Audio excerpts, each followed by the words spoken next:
I'm afraid I've done it again. This is my translation of Cavafy's poem number 70, Afternoon Sunlight. My translation is about, more than twice the length of Cavafy's poem. So I'm afraid that those people who admire Cavafy for his spareness will probably despair at what I have done. The idea of spareness in poetry was very popular when I was younger, and I never liked it. So I make no apologies for beefing up the original script, because I think poetry should be as descriptive, as full, as rich as possible. And with those aims in mind, this is how I've translated the poem. I said number 70. Actually, it's number 90. Afternoon sunlight. Possessions, things, extensions of ourselves, exterior emanations of our souls. The friendly tick of the clock upon the wall, the armchair moulded exactly to our shape, the worn carpet that's lain there, how many years? This was his room. I recall it just as it was. The scent of the oil he used on his lovely hair lingers, a familiar, unfrightening ghost, fills the present emptiness with presence, repopulates this barren space with beauty. So long ago, it seems a different world, a different life from this one, all dead and gone. I remember this place when it belonged to him.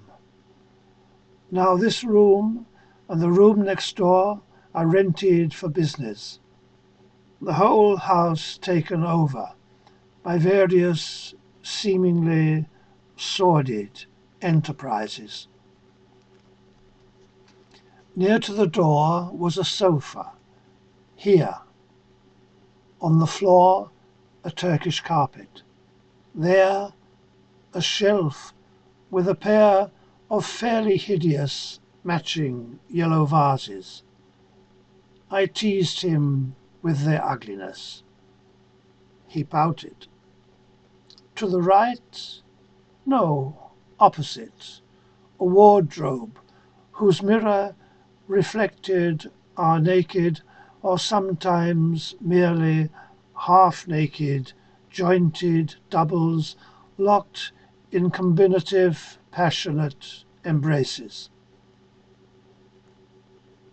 His writing table stood in the very middle, 3 creaky wicker chairs around it that crackled like lightning when you sat on them.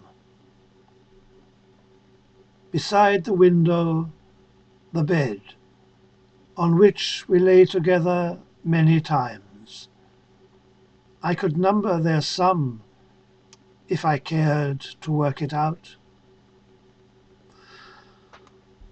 All these old things must still be knocking about here somewhere, much reduced and faded, and terribly worn. I'm standing where the bed was. Then, as now, the crookedly angled sun, suddenly piercing the rows of surrounding houses, fell upon the foot for a brief hour at a certain point each stuffy afternoon, usually when we'd finished making love. We remarked on it and laughed as we got dressed. We had always to be somewhere else so soon. Busy boys with busy working lives. Comes the light again as I stand here, sweeping its half arc on these grim, bare boards.